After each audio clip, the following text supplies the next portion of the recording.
Good evening, everybody. It's an honor to be here with you. First, I want to say thank you to all the athletes, Lead 33. But tonight, what I want to talk about is improving. When I was a young boy growing up in West Texas, I wanted to improve my life. But the first person that I could ask about improving my life was my mother. And I went to her. I said, Mama, can you help me improve my life or my dream? And I went to her and I said, Mama, when I grow up, I want to be a football player. And she looked at me and said, I can help you. But really how she was looking, she wasn't for certain that she could fulfill this request of her boy. 3 years later, 12 years old, I'm going to Crockett Junior High in Odessa. I'm starting to live this dream, becoming a football player. 7th grade, I get to play organized football for the first time. And I'm a running back and I want to do well. And you know, at these awards, this is for the MVP, the best of the best. And Tiki Davis, anybody know I want to be the best of the best, but I really wasn't. Because I never got to go to practice because my home life wasn't very good. We was moving around. So my 7th grade teacher, PE teacher, his name was Coach Flax, the football banquet awards, I wanted the running back of the MVP, but he gave me the award of most improved. And I was sad about that. Next year, 8th grade, we had the banquet. I want the best running back award again. Coach P's give me the most improved award. I didn't like that neither. 9th grade comes. Now I'm in a boys' home, Buckner's group home. I'm showing up, everybody's laughing at me and my friends. It's 8 boys that's coming to school in this bus. On the back end, they don't know that I'm living the best I ever lived because I got a steady home. I get an $8 a week allowance if I stay out of trouble. Because before in the 7th and 8th grade, I was living on the street sometime with my mom, just making it to school. So now I'm improving. 9th grade, Barry Bogart, Tom Gavin, they give me the award. I want the best running back, I want the MVP. What does Tiki Davis get? Most improved. The best award a kid can get when the coach gives that award, the most improved, because they're watching you from when you first stepped into that campus. They're watching you at practice. They watch you in the classroom. That's where you get those referrals and those reports. They're watching you develop. That was happening to me, and I'm still improving today. Now, 17, finally make it to high school, my senior year, running back #1 at my local high school. But that career was over as quick as it started because I was accused of crime, and I went to jail. But at 17, who you think the first person to come see you in jail is? You're right, it was your mama. But the twist of my story, my mom was locked up the same time I was. So the powers that be allowed me and my mama to have an in-house son visit. And I walk into the visitation room and I go, but mama, I didn't do what they said I did. I can get life. And she looked at me and said, me too. Because she was 37, I was 17, and she was just trying to improve her life. Now, just imagine the woman that gave you the football when you was a kid and said you can improve your life and chase your dream, become a football player, is giving up on you.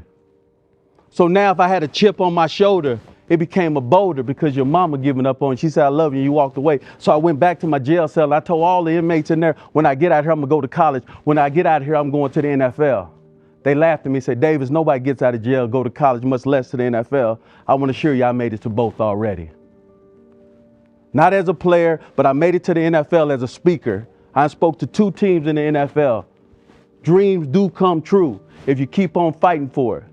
So now, when 6 months later I got out of jail, I started working at a local dealership, washing cars for 2 years for $5.25 an hour.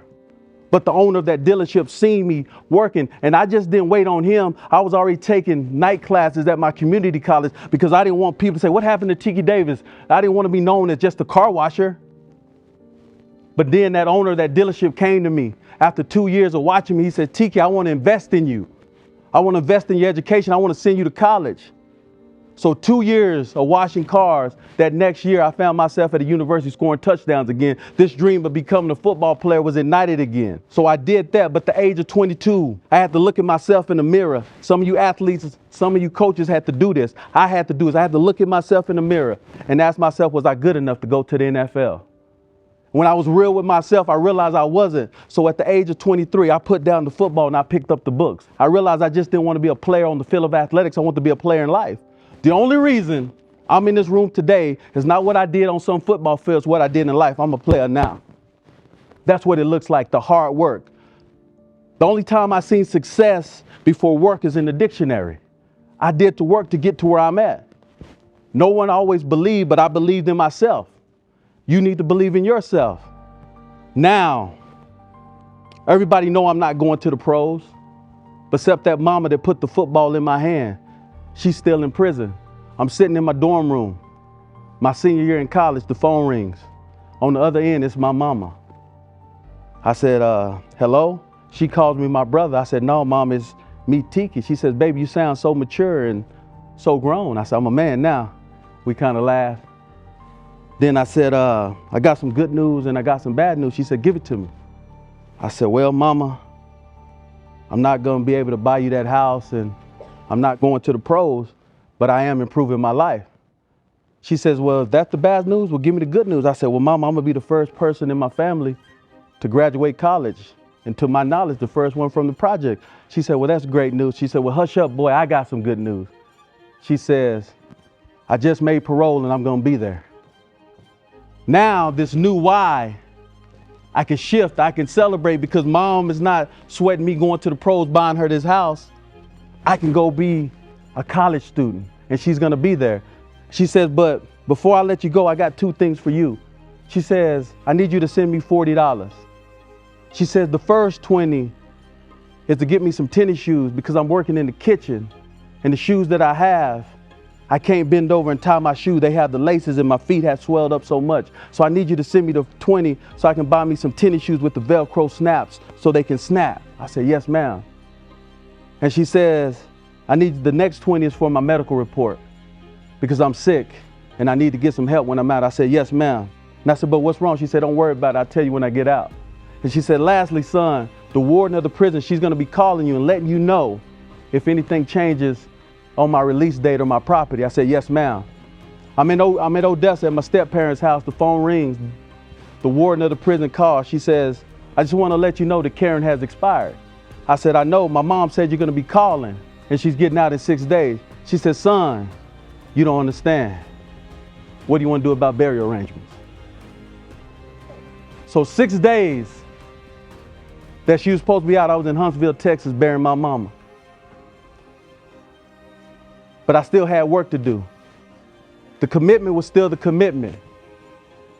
I had to go back to college and graduate and improve my life. As I get ready to close, I'm going to teach you how to improve your life and what I did. Because things in life is going to happen to you. Things in life is going to happen around you.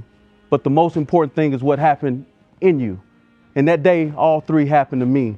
But I had to go fulfill the commitment that I made to my mama when she put that ball in my hand at 9 years old. I had to improve my life.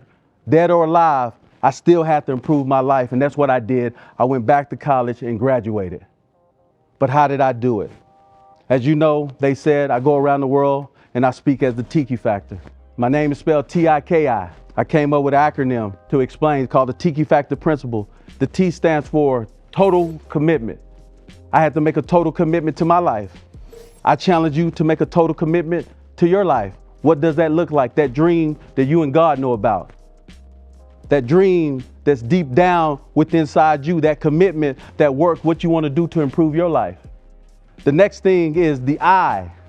Live from your imagination and not your history, because none of us are our history. My history said I die in prison like my mother.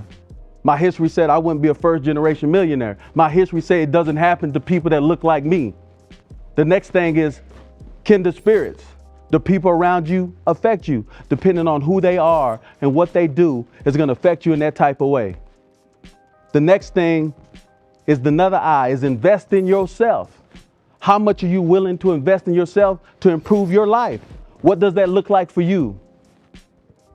Because after the field of athletics and that things go on, life really happens. It started at 7th grade when I was mad at those awards. So sometimes the little things in life are the most valuable things in life.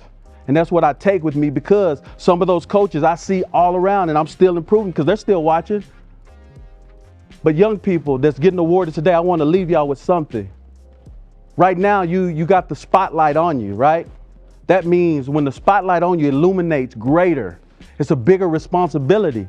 So when you do something, they're not just going to say, Odessa High. They're going to put your name on it. They're going to say star, award winning. And then they're going to crush you with the bad news because you were the star. The higher the mountain is, the steeper the fall. So when you get this award tonight, understand the light that's on you is illuminated now. It's bigger. As I close, Tiki Factor principle, T, total commitment. I, imagination, K, kindred spirits, and And the last I is invest in yourself. If you apply these principles to your life, you'll win. And you can't win today's game with yesterday's touchdown. That's my time, and I thank you for yours.